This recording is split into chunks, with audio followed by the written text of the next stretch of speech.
Hello all, welcome to Akhila talks. ఈరోజు నేను చింత చిగురు ఫిష్ కర్రీ చేస్తానండి. దానికోసం ముందుగానే నేను మా మదర్ చింత చెట్టు దగ్గరికి వెళ్ళి చింతాకు చిగురు కోసుకున్నాము. నేను మా మదర్తో పాటు మా బాబు కూడా వచ్చాడు. చెట్టు కూడా ఫుల్ చింత చిగురు ఉంది, సీజన్ కదండి, తింటే మనకి హెల్త్కి మంచిది కూడా. సో మనం ఇప్పుడు ఏం చేస్తామంటే ఫస్ట్ ఫిష్ మ్యారినేట్ చేసి పక్కన పెట్టుకోవాలి. తర్వాత ఒక పాన్ తీసుకొని దాంట్లో మనం ఆనియన్స్ అండ్ ఇవి చిల్లీస్ వేసుకొని ఫ్రై చేసుకోవాలి. కొంచెం ఆనియన్ వేసుకొని జీలకర్ర కూడా వేసుకోవచ్చు. దాంట్లోనే మనం ఉప్పు, కారం, పసుపు ఇవన్నీ కూడా వేసుకోవాలి. తర్వాత మనం తెచ్చుకున్న చింత చిగురుని శుభ్రంగా జాలీలో వేసుకొని వాష్ చేసుకోవాలండి 2-3 టైమ్స్. జాలీలో వేసి వాష్ చేసుకుంటే ఏంటంటే మనకి చింత చిగురు పోకుండా ఉంటుంది. సరే, ఇప్పుడు మనం వేసుకున్న ఉప్పు, కారం, పసుపులో మనం ఏం చేయాలంటే కొంచెం వాటర్ కూడా వేసుకుంటే గ్రేవీ కన్సిస్టెన్సీ వస్తుంది. తర్వాత మనము కొంచెం అల్లం వెల్లుల్లి పేస్ట్ కూడా దంచి వేసుకోవాలి, అని నేను చూపిస్తాను. దాని తర్వాత మనం ధనియాల పొడి, జీలకర్ర పొడి, గరం మసాలా, మీ దగ్గర ఏం పౌడర్స్ ఉంటే అవన్నీ వేసుకోవచ్చు.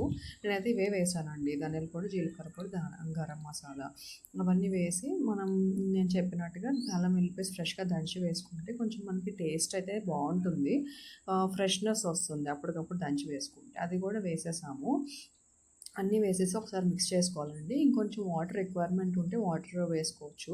తర్వాత మనం మ్యారినేట్ చేసి పెట్టుకున్న ఫిషెస్ దాంట్లో వేయాలి.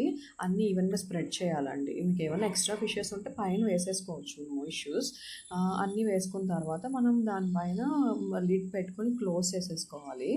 మీరు ఒకటైతే గుర్తుపెట్టుకోండి, ఎప్పుడు మనం ఫిష్ చేసిన తర్వాత మాత్రం గట్టితో కలపొద్దు. గట్టితో కలిపితే ఏమవుతుందంటే పీసెస్ అనేవి బ్రేక్ అయిపోతాయి.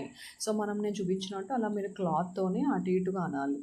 సో అలా అంటే మీకు ఫిష్ మనం వేసిన వాటర్కి, ఫిష్లో వచ్చిన వాటర్కి ఆల్మోస్ట్ ఉడికిపోతుంది. సో ఇప్పుడు మనం ఏం చేస్తామంటే, మా మదర్ చూసారు కదా, చింత చిగురు వాష్ చేసి పెట్టుకొని శుభ్రంగా వేసేస్తుంది దాంట్లో. ఇది ఎప్పుడు వేయాలంటే ఫిష్ ఒక 60-70% ఉడికిపోయినప్పుడు వేయాలంటే చింత చిగురు ఈజీగా ఉడికిపోతుంది, మగ్గిపోతుంది. జస్ట్ మన చింత చిగురు మగ్గిపోతే సరిపోతుంది. సో అది మగ్గిపోయిన తర్వాత వేసేసిన తర్వాత ఇలా గట్టితో ఒకసారి అంతా కలుపుకొని మొత్తం లిడ్ పెట్టేసుకోవాలి అంతే.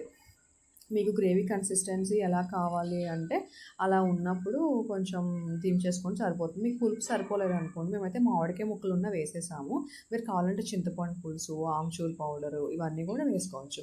ఇంతేనండి, గుమగుమలాడే ఫిష్